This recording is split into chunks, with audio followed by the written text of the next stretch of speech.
Brasil pediu à FIFA para sediar a Copa do Mundo em 1942, mas acontece que em 1942 não tivemos Copa. Nós tivemos, isso sim, a deflagração da Segunda Guerra Mundial. Mas em 1950, o grande sonho, a Copa do Mundo no Brasil. 1948. A Philco instalava-se no Rio de Janeiro.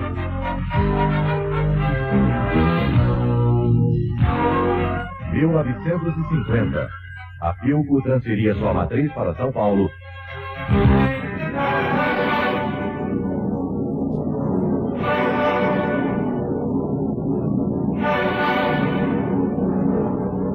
Rio de Janeiro, junho de 1950.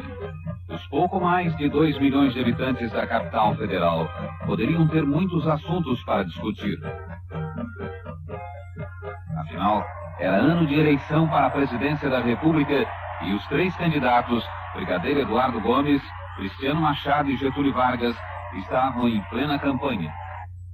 O Rio era uma cidade bem diferente. Não havia congestionamentos no centro da cidade. Não havia biquínis na já famosa praia de Copacabana. Eram poucos, bem poucos, os espigões de Ipanema e Leblon. E um apartamento na aristocrática Praia do Flamengo custava 360 mil cruzeiros, ou 360 cruzeiros em moeda de hoje. Mas os 2 milhões de cariocas e os outros 49 milhões de brasileiros não tinham tempo para discutir política, nem temer a bomba. Cantavam e riam, mas seus ídolos de então não eram cantores nem artistas de teatro ou revista. O Brasil, e o Rio em particular, só falava, só pensava, só respirava futebol.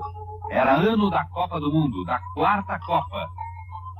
Conseguíamos sediar a Copa, antes marcada para a Alemanha, que foi expulsa da FIFA nos tempos da guerra. Conseguíramos construir o estádio municipal, o maior do mundo, em menos de 2 anos, missão quase impossível. Conseguíramos até mudar as regras do jogo.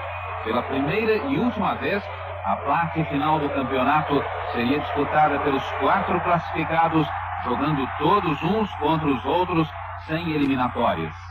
Só faltava agora que os nossos craques, esplêndidos craques como Zizinho, Ademir, Danilo, Chico, Bauer, Barbosa, entrassem em campo e esmagassem seus adversários. Mas Deus, como afirmou um jornalista inglês, estabelecera que nenhuma árvore crescesse até a altura do céu, nem mesmo a maravilhosa árvore auriverde do futebol do Brasil. E ganhou o Uruguai.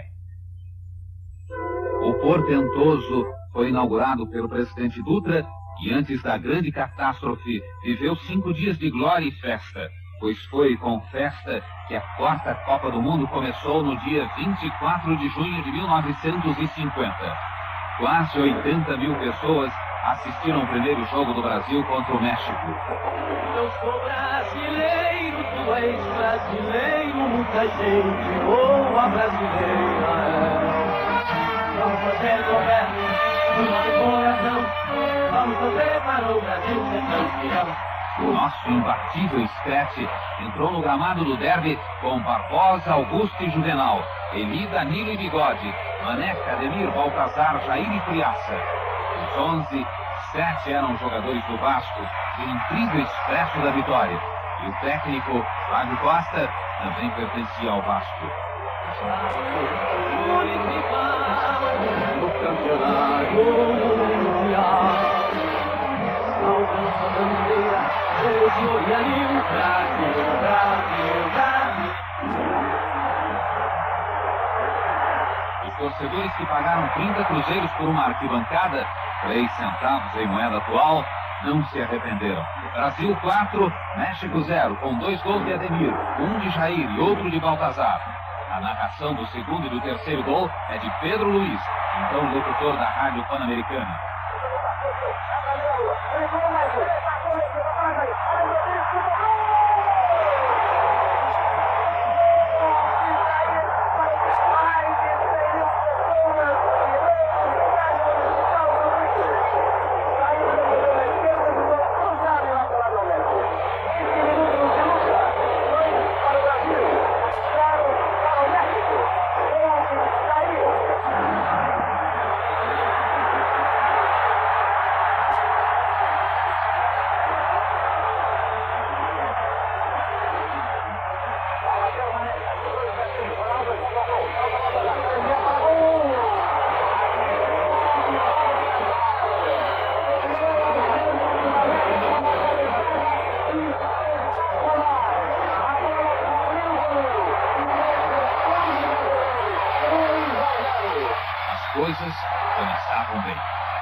campanha brasileira até a finalíssima contra o Uruguai foi excelente, com exceção, evidentemente, daquele empate de 2-2 no Pacaembu contra a seleção da Suíça. Todos esperavam mais uma vitória fácil da nossa seleção, apesar das muitas modificações feitas no time pelo técnico Flávio Costa.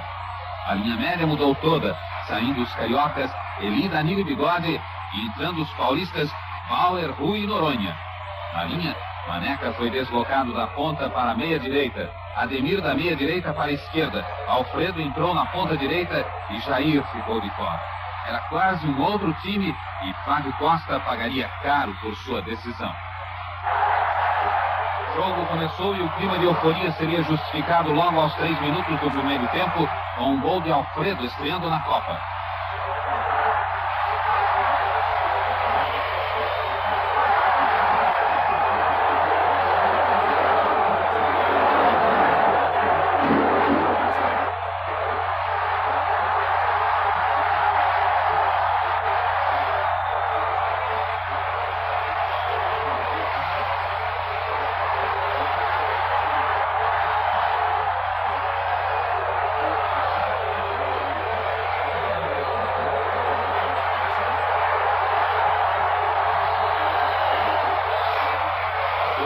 Depois, a primeira surpresa. Aproveitando uma falha de Juvenal, o ponta esquerda suíço passou a empatar o jogo.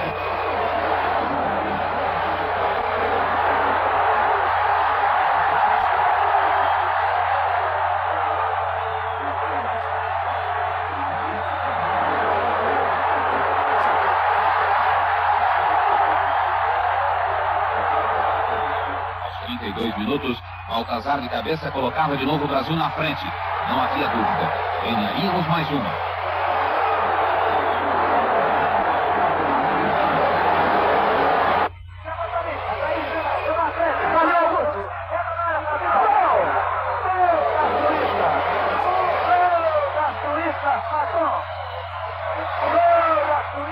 No dia seguinte, os jornais não perdoaram Flávio Costa e a seleção, responsabilizando a todos pelo embaralhamento dos que defendiam e pelo atabalhoamento dos que atacavam.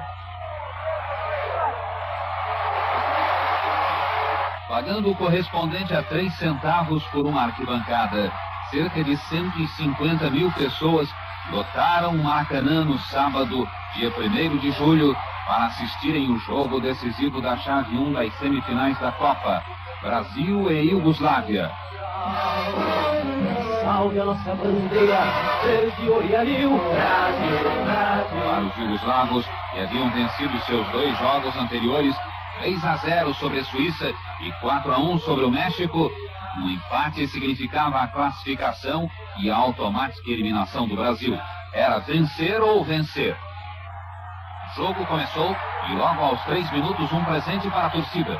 Cizinho, que estreava na seleção apesar de ainda estar machucado, toca suave para Ademir marcar o primeiro gol da partida. Brasil 1-0. E as coisas voltavam a dar certo.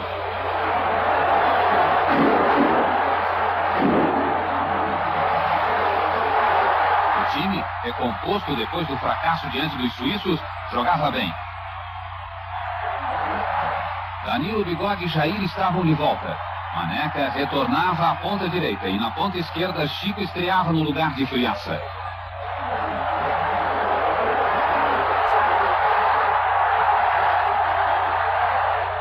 A seleção iugoslava também jogava bem e passou a jogar ainda melhor quando seu principal jogador, o meia-direita Mitic, conseguiu entrar em campo já aos 10 minutos de jogo. Mitic havia machucado a cabeça ao bater numa lâmpada do vestiário momentos antes do jogo. Naquela época, não existia banco de reservas. Os 11 que assinavam a súmula eram os únicos autorizados a entrar em campo. Por isso, a Iugoslávia jogou durante 10 minutos com um homem a menos. E mesmo com a cabeça enfaixada, Mitic acabou sendo o principal jogador de seu time. O primeiro tempo terminaria com a vantagem de 1-0 para o Brasil.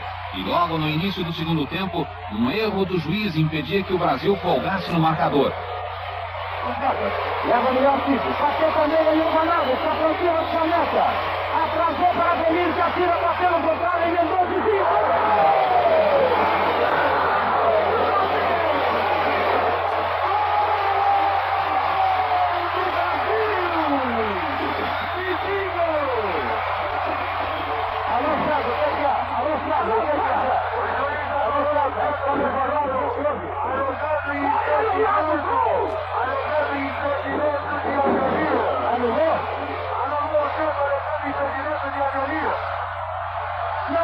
impossível, Ademir atirou a pelota que bateu no contrário e veio ao vizinho.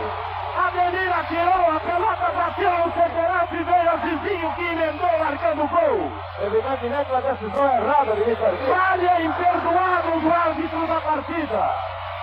1-0, somente ganha o Brasil no ataque à Iugoslávia. Mas o mesmo Zizinho definiria o jogo 20 minutos mais tarde.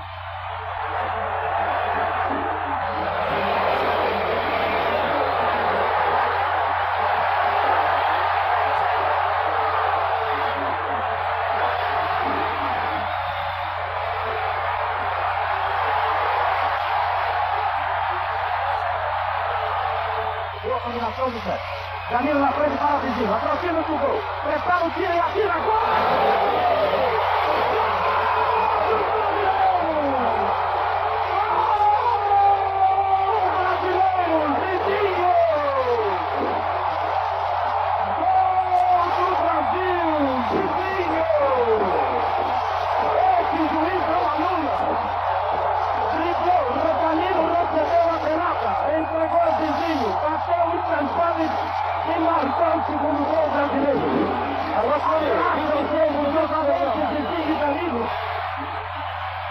Acabado o jogo, ninguém pensava mais no empate com os suíços.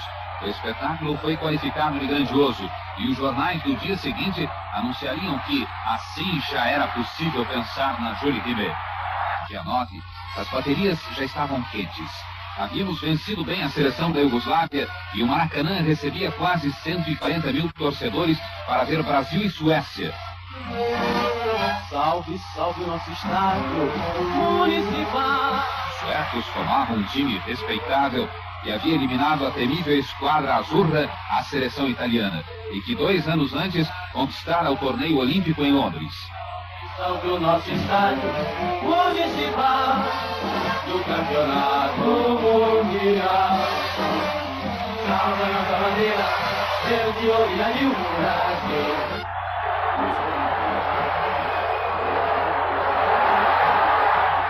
Mal o jogo começava, Zizinho vencia o goleiro Svensson pela primeira vez.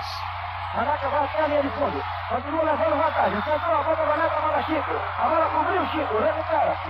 Ainda tem também o centro. Está avançando na frente de Samuelson. Centrou. Na direção da direita. Aliviou o Eric Nilsson. Deixa para Ademir. Ademir atira em gol. Defendeu a frente.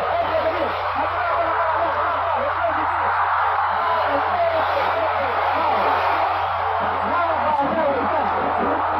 O juiz marcou corner. A bola havia saído. A bola havia saído quando Suécia fez a primeira defesa. Ademir já recebeu o gol fora de campo e recusaram a ação. Não valeu a bola do Brasil. Anulado o primeiro gol, Ademir partiu para o segundo aos 17 minutos de jogo, aproveitando bem um passe de Jair. Começava a festa.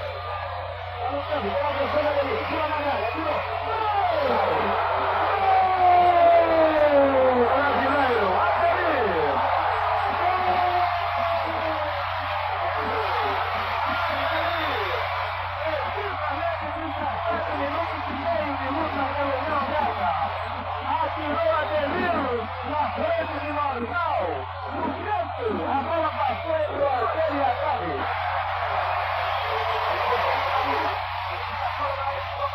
Aí para Ademir, atenção!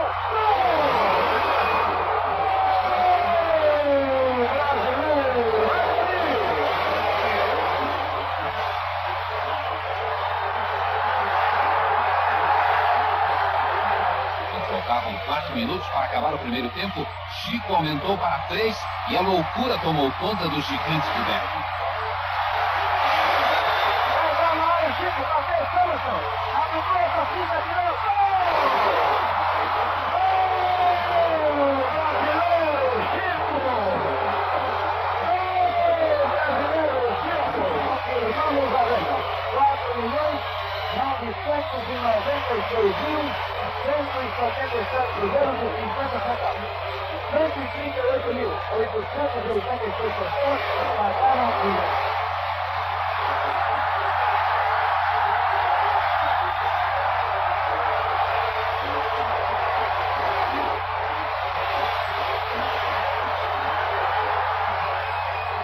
segundo tempo, o massacre continuou. Aos 5 minutos, Ademir acertou um chute violento e indefensável, 4-0.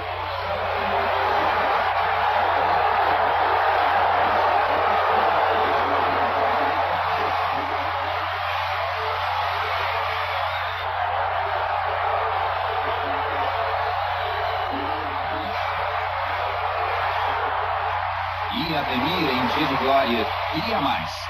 Aos 10 minutos entrou com bola e tudo, marcando o 5º do Brasil e seu 4º gol na partida.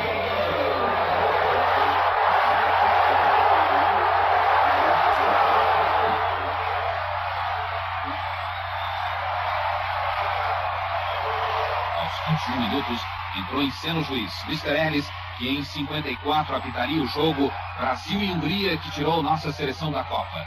Mr. Ellis inventou um pênalti que, apesar dos 5-0, irritou a torcida. Está na entrada da área. A saída igual, passou por ele. Foi derrubado na área. Pênalti. Pênalti contra o Brasil. Entretanto, o Bigode ficou parado no lugar. Prepara-se Anderson, atirou o gol. Veio da Suécia, Anderson de pênalti.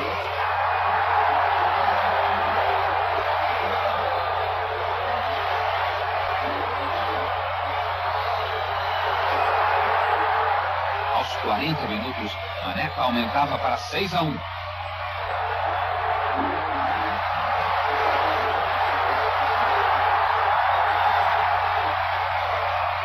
E Chico fecharia o placar 3 minutos depois. Brasil 7, Suécia 1. Não havia disputa. Ninguém poderia ganhar da nossa seleção, que praticava um futebol definido por um jornalista inglês como o futebol do futuro, quase surrealista. Agora era esperar pela Espanha. A terrível Espanha, a fúria.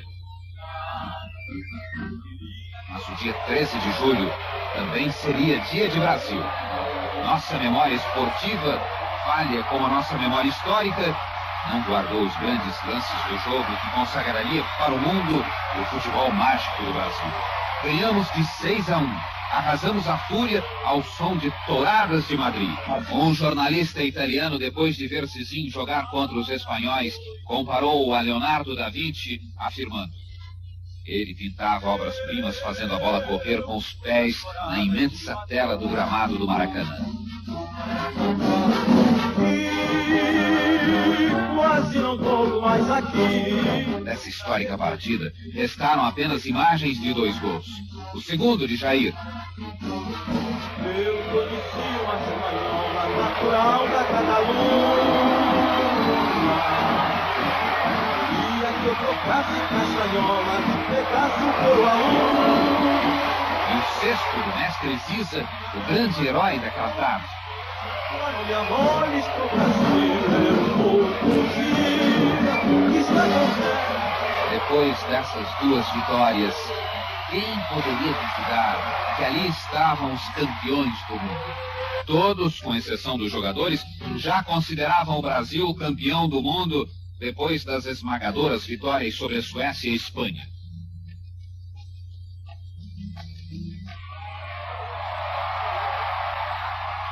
No dia 16 de julho, o Maracanã recebeu o maior público que já se reuniu para assistir uma competição esportiva.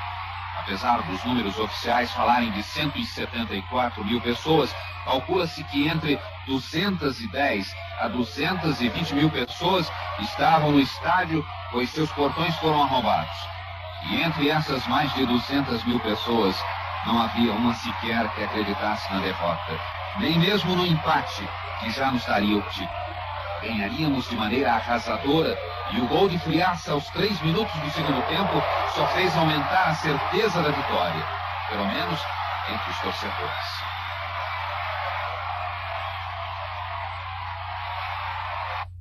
Aos 26 minutos do segundo tempo, meia esquerda Schiaffino começava a desenhar o drama.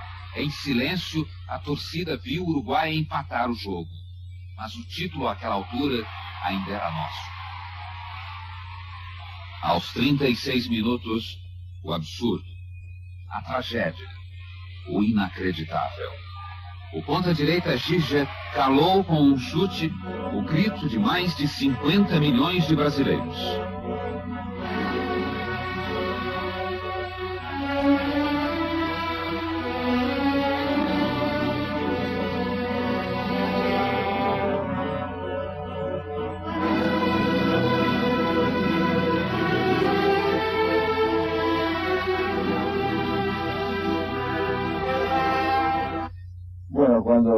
se pierde, siempre se trata de buscar algún culpable. Yo no creo que haya habido ningún culpable, ni Bigode, ni Barbosa. En el fútbol se gana los 11 y se pierde los 11. O sea, que Guilla estaba esa tarde en un momento muy feliz y era muy difícil de controlar.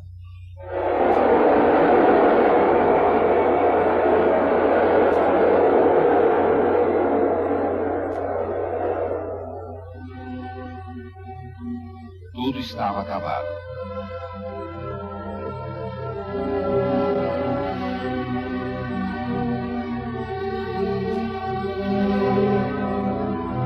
Mascoli, Matias Gonçalves e Tejera, Gambetta, Obdúlio Varela e Rodrigues Andrade, Gige, Julio Pérez, Miguel, Schiaffini e Moran. Eram os campeões mundiais de futebol de 1950.